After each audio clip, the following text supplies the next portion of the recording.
Fala galera do Rio Grande do Sul, aqui quem tá falando é o Marcelo Siqueira e o Gustavo Almeida. Vocês devem conhecer a gente como os autores do Príncipe Gato, né? O Bento de Luca. Exato. E, bom, em primeiro lugar a gente queria pedir desculpas, né, Sim. por não estar presente na Jornada Nacional de Literatura. Felizmente acabou não rolando, mas espero que numa próxima oportunidade, né, a gente consiga concretizar isso aí. Com certeza. E a gente viu todos os trabalhos, as fotos, as maquetes, um gato também grandão, uma 3D. Enorme. Sensacional. Incrível. A gente só tem a agradecer pelo carinho e pela coordenação também, né, ter escolhido a trilogia O Príncipe Gato, então isso não tem preço mesmo. Então vamos lá, a gente queria, né, falar um pouquinho do processo de criação, como surgiu o Príncipe Gato, mas, em primeiro lugar, vamos confessar aqui, na escola a gente não curtia ler. É verdade. E por não quê? muito, vai. E por quê? Você acha que aconteceu isso? Muito porque no nosso tempo, já faz um pouquinho mais, né, a gente não é tão velho, mas a literatura ensinada era só a clássica, apenas a clássica. E lógico, ela é uma literatura um pouco mais densa, um pouco mais complexa. Uma coisa legal que a gente vê acontecendo cada vez mais, né, é um misto, né? Os professores, as escolas como um todo têm adotado um misto de clássicos com literatura mais contemporânea. Eu acho que isso ajuda demais, né, ao aluno começar o gosto pela leitura. Sem dúvidas. E foi em 2001, com o filme do Harry Potter, né, e a Pedra Filosofal, o Gustavo me convidou para assistir. Ficamos lá na fila, né? Na fila. Tinha uma fila enorme. E aí a gente ficou maravilhado, né, com o filme, com aquele mundo mágico. E a gente começou então a devorar o primeiro livro, o segundo, e foi até o sétimo. Loucura. E aumentando cada vez mais os livros, né? Eles eram cada vez maiores, mas mesmo assim a gente devorava em 2 dias. Era uma loucura. Sim, então a gente pode já afirmar que foi o Harry Potter que despertou nosso gosto pela literatura e pela escrita também. Porque foi a partir do primeiro livro / filme que a gente um virou pro outro e falou, nossa, imagina se a gente criasse o nosso próprio mundo. Né? Foi bem assim. E foi aí que em 2009 a gente estava na Avenida Paulista, andando ali, a gente entrou numa livraria, a Martins Fontes, para quem conhece. Fica ali pertinho da Estação Brigadeiro. Ela ficou um pouco mais escondidinha na parte de baixo de um prédio, mas a gente entrou, né? Ela tem uma escada legal ali, um ambiente bem aconchegante e tal. A gente subiu a escada e tinha uma porta fechada lá. E aí um virou pro outro e falou, nossa, imagina se a gente abrisse essa porta e se deparasse ali com um gato sentado lendo um livro, né? Simples assim, né? Uma loucura, mas veio. E aí as ideias começaram, né? A piração toda. Os personagens meio malucos que acabaram nem entrando, mas aí a gente foi modelando mais essas ideias. Exatamente. Mas sempre com uma pegada mais nonsense, né? Uma coisa mais... Totalmente, né? Inspirado no Harry Potter. Depois a gente acabou no Crônicas de Nárnia, Senhor dos Anéis. O próprio Percy Jackson também me influenciou bastante. Sim. Bom, e aí a gente seguiu ali na Avenida Paulista, né, naquele mesmo dia, até o Parque do Trianon, que fica um pouco mais à frente ali da livraria. Um parque pequenininho, mas assim, no meio do monte de prédios, monte de concreto, um parque bem legal. Sim. E aí também um virou pro outro e falou, nossa, imagina se tivesse um buraco de minhoca, né, um túnel, um portal. Para um outro mundo, bem ali no Parque do Trianon.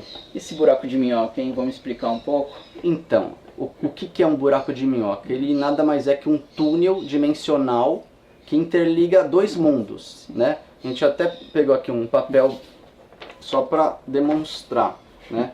Vamos pensar que este daqui, esse ponto, é um buraco de minhoca, é um ponto no espaço, no nosso mundo, por exemplo, no Trianon.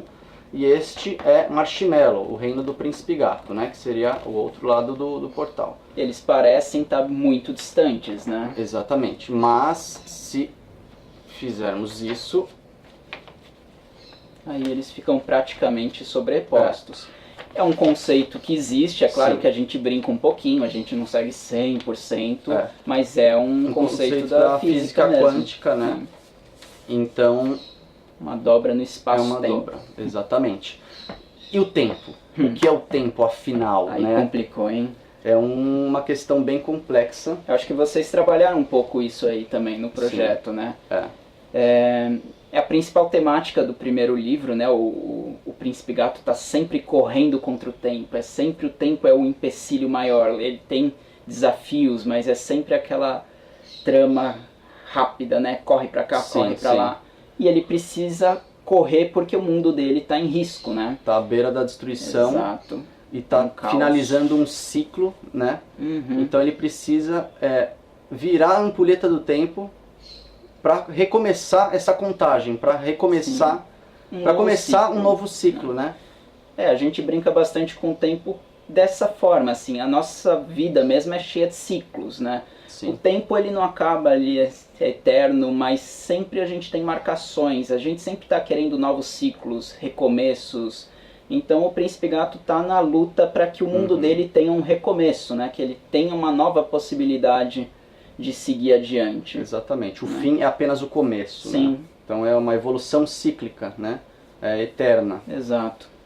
Bom, então assim, como que a gente escreve, né? Como Uma que... dúvida bem comum, né? Porque não é ainda tão comum você ver dois autores escrevendo o mesmo livro. Exato. Existem outros, tá? Mas não é algo realmente tão comum. Sim. Como é que foi nosso processo? Para quem não sabe, somos primos, né? Sim. Crescemos juntos. Sempre então teve tem uma afinidade, afinidade. Isso é muito importante para quem quer escrever junto, né? Não adianta, se você não se dá bem com a outra pessoa, se não tem nem a mínima afinidade, provavelmente vai ser um projeto bem difícil de acontecer. Algumas ideias diferentes é legal, debater um pouco, né? Também é legal. Faz parte. Mas tem que ter um mínimo de afinidade ali, de interesses, para conseguir dialogar e chegar num senso comum, né? Então, assim, o nosso processo de criação. A gente sempre saiu muito andando mesmo, Sim. na maioria das vezes pela Avenida Paulista, né? Pelo bairro aqui, a gente sempre estava caminhando, normalmente era dinâmico assim, né? Sempre andando. Algumas poucas vezes a gente parava num café, né? Alguma coisa assim, para poder tomar nota, né? Mas acho que esse movimento, né, também movimentavam as ideias, né? Sim. E coisas que aconteciam também, né, em volta, enquanto a gente caminhava, algumas coisas a gente acabou até colocando no livro. Sim. Situações reais. É legal também falar sobre São Paulo, né? A gente Por que a gente escolheu, né? A gente mora aqui, nasceu aqui em São Paulo, então foi uma escolha até natural. Sim. Por que não ambientar aqui, sendo que a gente já conhece e poderia descrever com detalhes todas a Catedral da Sé, o Parque do Trianon, a própria Avenida Paulista que a gente passava direto, estações do metrô, enfim, uma série de locais. E até para trazer um pouco mais dessa magia para cá também, né? Não que normalmente ela se ambienta em locais antigos da Europa, coisas assim. A gente queria trazer também. E mesmo autores nacionais, né? Que às vezes nem conhecem um outro país, mas resolvem ambientar em Londres, por exemplo, sem nem ter conhecido, né? Então, também esse foi um ponto assim que determinou a gente escolher São Paulo, né? Isso aí. E bom, então voltando sobre o processo de criação, então a gente sempre estruturou muito bem o roteiro, junto, sempre. Então assim, cada capítulo a gente já sabia o que iria acontecer de uma forma mais um rascunho, um esboço, né? Sim, um esqueleto. Um esqueleto. E aí o que a gente fazia? Eu pegava um capítulo, o Gustavo pegava outro, e aí a gente escrevia com base naquele roteiro que a gente desenvolveu juntos. E aí trocava. Separado, mas aí trocava, né? Então o que eu escrevi o Marcelo analisava, fazia sugestões e vice-versa, para deixar cada vez mais homogêneo também. Uma coisa legal de citar é que a gente sempre teve uma escrita muito parecida, né? Sim. Então isso facilitou muito. E também porque a gente começou junto, né? Na mesma época, com as mesmas influências, né? Então a escrita ficou muito parecida. Sim. Então não foi difícil deixar homogênea, né? E também, aproveitando, por conta dessa escrita que acabou ficando homogênea, muito assim, tanto que hoje, se eu pegar para ler o primeiro livro aqui, abrir em qualquer capítulo, eu não vou saber se eu escrevi uma determinada Exato. passagem ou se foi o Gustavo, né? Ainda mais agora, depois de uns anos, realmente é muito difícil saber. A gente lançou em 2011, né, o primeiro livro. Então, por conta dessa escrita homogênea, a gente, no final, quando a gente terminou, a gente falou, pô, eu acho que vai ficar estranho deixar o Príncipe Gato e a Ampulheta do Tempo, Escrito Marcelo por, Siqueira, e Gustavo Almeida, né? Não soou muito bem, então a gente pensou, pô, por que a gente não cria um único pseudonímo, né? Como se fosse um escritor mesmo, como se Bento De Luca fosse o escritor, Sim. que é a união de nós dois. E aí ficou legal. E aí mas o nome assim veio sem grandes pretensões, sem grandes estudos, Soou simplesmente legal, né? a gente precisa de um nome, pensou em alguns, mas falou, nossa, Bento De Luca, soou legal, e a gente adotou. Bom, vamos falar um pouquinho sobre o livro em si, sobre a nossa escrita, né? A gente estava falando como a gente escreveu. Uma coisa interessante também é como a gente decidiu seguir a narrativa, que foi em primeira pessoa, né? Sim. Para trazer mais aquela visão do personagem, né? O sentimento dele, Sim, não ser aquela narrativa bastante externa, né? em terceira pessoa. E uma coisa legal é que a gente divide, né?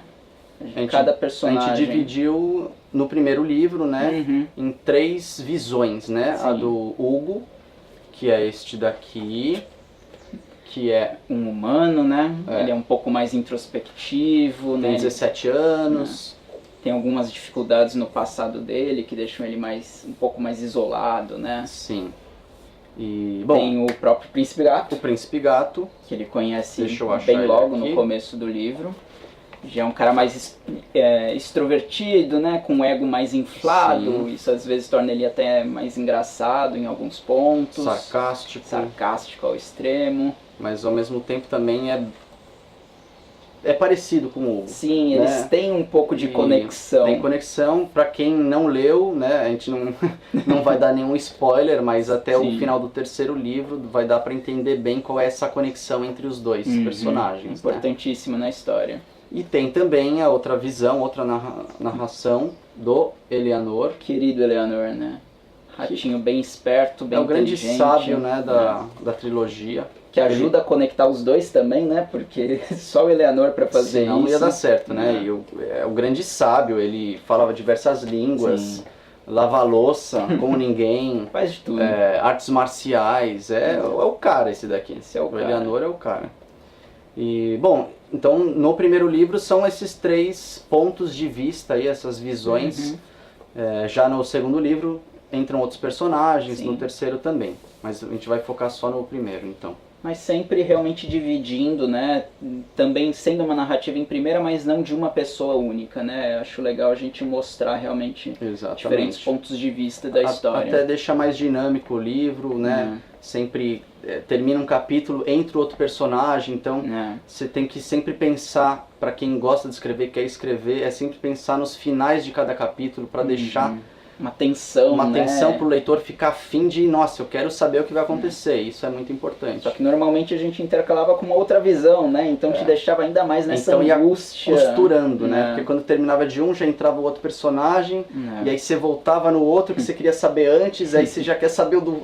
Aí vai, quando você vê, você terminou o livro, então... Faz parte mesmo do processo de escrita, né? Pra amarrar mais a história, né?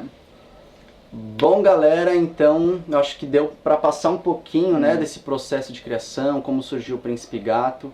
Nosso processo de escrita, um pouco dos personagens, acho que espero que tenha dado para tirar umas dúvidas, né? Sim, e para quem quer saber mais e tem perguntas, por favor, né? Vocês podem enviar um e-mail para o contato@principegato.com ou então seguir a gente nas redes sociais, né? Os links vão estar aqui embaixo. E a gente troca ideia, vai ser um grande prazer. Sim. E mais uma vez, né, agradecer Obrigado por todos. Por terem adotado o Príncipe Gato, pelos trabalhos e por terem mergulhado né, nessa jornada aí do nobre felino. Espero que vocês tenham gostado e avancem né, no segundo livro, no terceiro. Espero que vocês curtam a trilogia como um todo. A gente trabalhou bastante nela, acho que... Espero que vocês gostem. É isso aí, então, abraços felinos. Até mais, abraço.